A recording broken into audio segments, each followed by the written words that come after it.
Cine Tamil நேயர்கள் அனைவருக்கும் வணக்கம். இன்னைக்கு நம்ம நிகழ்ச்சியில் டிஸ்கஸ் பண்ண போகிற திரைப்படம் என்னென்னு பார்த்தீங்கன்னா கங்குவா. சிறுத்தை சிவா அவர்களோட இயக்கத்தில் வெளியான இந்த திரைப்படம் பார்த்தீங்கன்னா ஒரு மிகப்பெரிய வரவேற்கப்பட்ட ஒரு திரைப்படமாக இருந்தாலும் இந்த படத்தோடைய ஸ்க்ரீன் பிளே மற்றும் ஸ்டோரி வீக்காக இருந்ததுனால இந்த படத்துக்கு சரியான ஒரு ரெஸ்பான்ஸ் கிடைக்கல அப்படின்னு தான் சொல்லணும். இந்த படம் மிகப்பெரிய ஒரு பொருட்சாளர் எடுக்கப்பட்ட ஒரு திரைப்படமாக இருந்தாலும் பல வகையில் பார்த்தீங்கன்னா இந்த படத்தில் எல்லா டிபார்ட்மெண்ட்டும் சூப்பராக ஒர்க் பண்ணியிருந்தாங்க. முக்கியமாக விஷுவலாக அந்த படத்துக்கு நிறையா இன்புட்ஸ் கொடுத்துருந்தாங்க.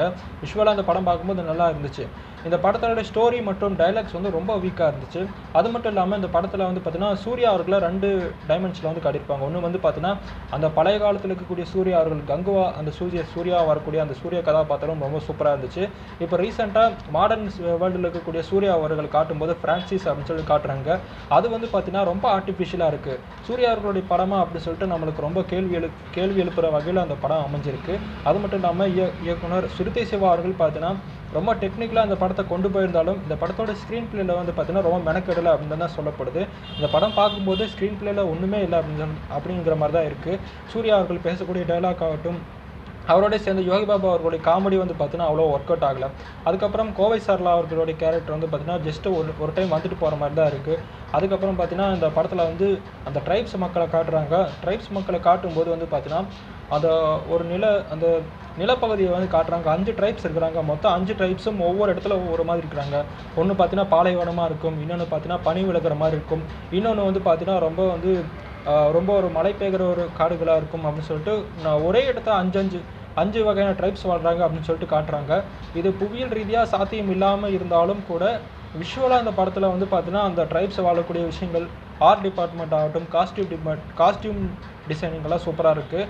இந்த மாதிரி சின்ன லாஜிக் ஜியாலஜிக்கலாக, அதாவது புவியியல் ரீதியாக சின்ன லாஜிக் இருந்தாலும் கூட, லாஜிக் மிஸ்டேக்ஸ் இருந்தாலும் கூட இந்த படத்தோடைய விஷுவல் குவாலிட்டி சூப்பராக இருக்குது. முக்கியமாக இந்த படத்தில் பார்த்தீங்கன்னா அந்த ட்ரைப்ஸ் இருக்கக்கூடிய பிளேசஸ் பார்த்தீங்கன்னா சூப்பராக காட்டியிருப்பாங்க.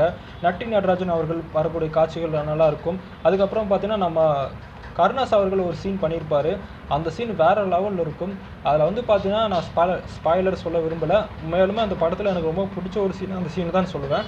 நட்டி நடராஜன் அவர்கள் பார்த்தீங்கன்னா ஒரு 100 பேர்கிட்ட ஏமாற்றி கூட்டிகிட்டு போயிட்டு அவங்களால கொண்டுடுவாங்க. கொன்னதுக்கப்புறம் அந்த இடத்துல கருணாஸ் அவர்கள் எப்படியோ தப்பிச்சு வந்துடுவார். அதுக்கப்புறம் ஒரு சம்பவம் நடக்கும். அந்த சம்பவம் பார்த்தீங்கன்னா கருணாஸ் அவர்களுக்கு ஒரு சூப்பரான ஒரு சீனாக வச்சுருப்பாங்க அந்த படத்தில். எனக்கு தெரிஞ்ச அந்த படத்தில் ஒரே ஒரு சீன் தான் சூப்பராக இருந்துச்சு. மித்தபடி அந்த படத்தில் வரக்கூடிய நிறைய விஷயங்கள் பார்த்தீங்கன்னா எனக்கு பெருசாக கனெக்ட் ஆகலை. உங்களுக்கு கனெக்ட் ஆகிருக்குதா அப்படின்னு சொல்லிட்டு மறக்காமல் கமெண்ட் பாக்ஸில் கமெண்ட் பண்ணுங்கள். அதுக்கப்புறம் இந்த படம் பார்த்தீங்கன்னா சூர்யா அவர்களுக்கு ஒரு மிகப்பெரிய ஒரு கம்பேக் படமாக இருக்கும் அப்படின்னு சொல்லப்படுது. ஏன்னா சூர்யா அவர்கள் கடந்த 10 வருஷமாக எந்த ஒரு பெரிய ஹிட் படமும் கொடுக்காத நிலையில் இந்த படம் ஒரு மிகப்பெரிய ஹிட் படமாக வரும் அப்படின்னு எதிர்பார்க்கப்பட்ட நிலையில் பார்த்தீங்கன்னா இந்த படம் ஒரு 100 கோடி 200 கோடி கலெக்ட் பண்ணுமா அப்படின்னு சொல்லிட்டு ஒரு சந்தேகமாக இருக்குது. ஸோ பார்க்கலாம் இந்த படம் எப்படி இருக்க போகுது அப்படின்னு சொல்லிட்டு. அது மட்டும் இல்லாமல் கிளைமேக்ஸில் பார்த்தீங்கன்னா பார்ட் 2க்கு லீடு விட்டுருக்குறாங்க. அந்த லீடெல்லாம் பார்க்கும்போது கொஞ்சம் ஆர்டிஃபிஷியலாக தான் இருக்குது. பட் இருந்தாலும் பார்க்கலாம். ஸோ இந்த வீடியோ பிடிச்சிருந்துச்சுன்னா மறக்காமல் உங்கள் ஃப்ரெண்ட்ஸ் அண்ட் ஃபேமிலிக்கு ஷேர் பண்ணுங்கள். நாளைக்கு இதே மாதிரி ஒரு சூப்பரான கண்டென்ட்டில் உங்களை சந்திக்கும் வரை உங்களோட இந்த விடைபெறுவது நான் உங்கள் விஜய் துரைசாமி. பாய்.